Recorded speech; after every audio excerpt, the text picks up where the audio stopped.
Spy. You were alone? I like to be alone. Indiana Jones and the Dial of Destiny is the 5th main installment of a franchise that needs no introduction. Being one of Lucasfilm's very few profitable franchises, you would expect this installment to make some profit at the box office, but sadly it's not. Hell, it's not even remotely close to breaking even. It only grossed $383.9 million out of a $294.7 million budget, which is not even close to half of what its predecessor Kingdom of the Crystal Skull grossed at the box office.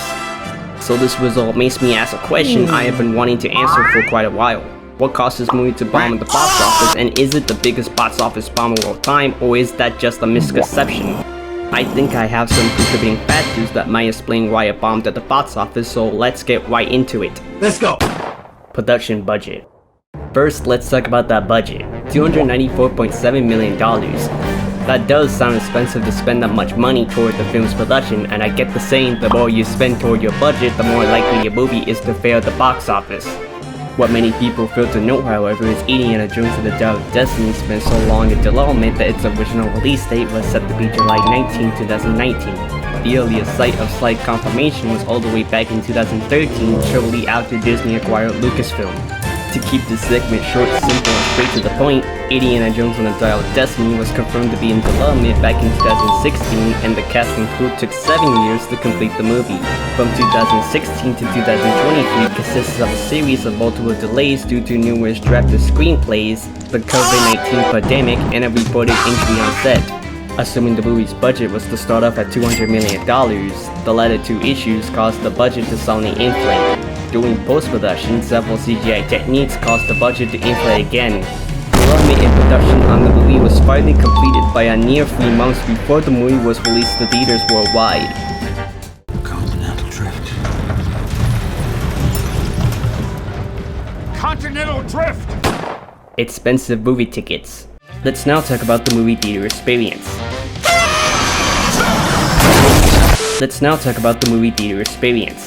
This is obviously a no-brainer to explain.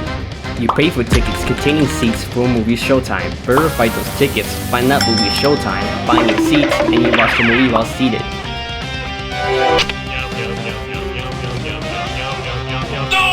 Now, something about that experience has changed since the COVID-19 pandemic. Movie tickets started inflating prices, preference for watching movies at home started skyrocketing, and movies started having shorter theatrical windows. As a result, people now become picky about which movies to see in theaters to be absolutely sure they don't spend near $100 for an everyday family only to find out that the movie they watched was quote-unquote bad.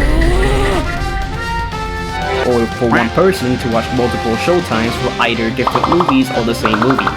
Cherry picking is way more common for cinema now than it had ever been last decade. It's called capitalism. Lack of general interest. Eventually, the cherry picking now results in those cherry picked movies having a lot of general interest. Wait, it's all cherry-picked? Always has been.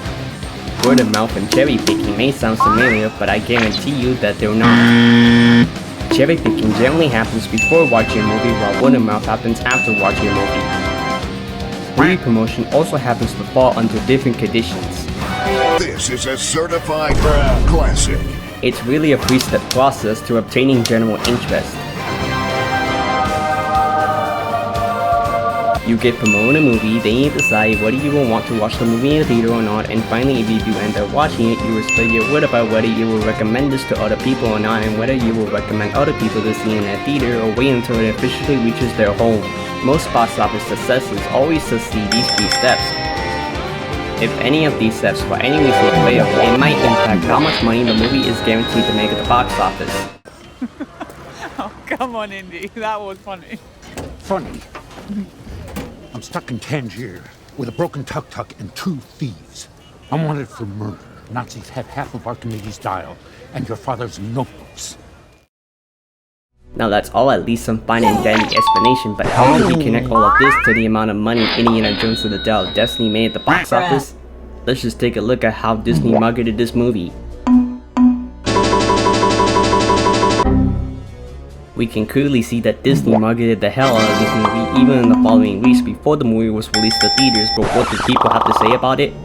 Well, they responded with very negative results. Boy, if you don't Just like how Paramount premiered Kingdom of the Crystal Skull at the Cannes Film Festival for some extra promotion, Disney premiered Dial of Destiny at the Cannes Film Festival for some extra promotion. People then decided to view the initial critical reception as a means of seeing in theaters, despite the fact that critical results is not often mixed with box office results.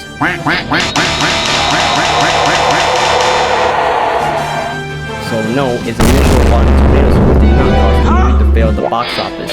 It's basically these people viewing that same score to indicate that they're not going as far as spending over $100 for a movie that they think is bad because they look at what those critics have to say about it. What if you could go back in time? What would you do? I'd stop my son from enlisting. Now one last question to answer. Is Indiana Jones and the Dial of Destiny the biggest box office bomb of all time, or is it just misconception?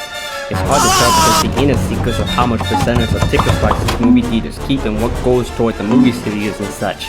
Keep in mind that the percentage rate widely differentiates between each movie theater, so we can't get an exact value of how much money Disney made from its box office gross. But to keep things short and simple, we're just gonna say that Disney is estimated to lose $100 million from the box office gross. I have seen movies, some which even distributed by Disney, lose more money than $100 million. So I can safely say that it is all just a misconception and more of an exaggeration being played here.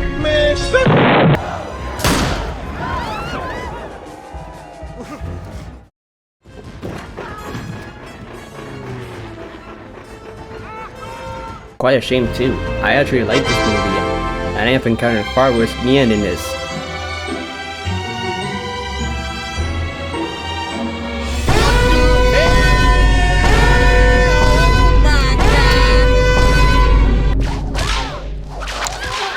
Get back! Such a fun time to be in the theater seeing it. If you want to see that quote-unquote far worse medium, I should have a video about it up around the same time this video comes out. I am Epically Sponge. Peace out. I need to do this. Me too. Good one, Patrick.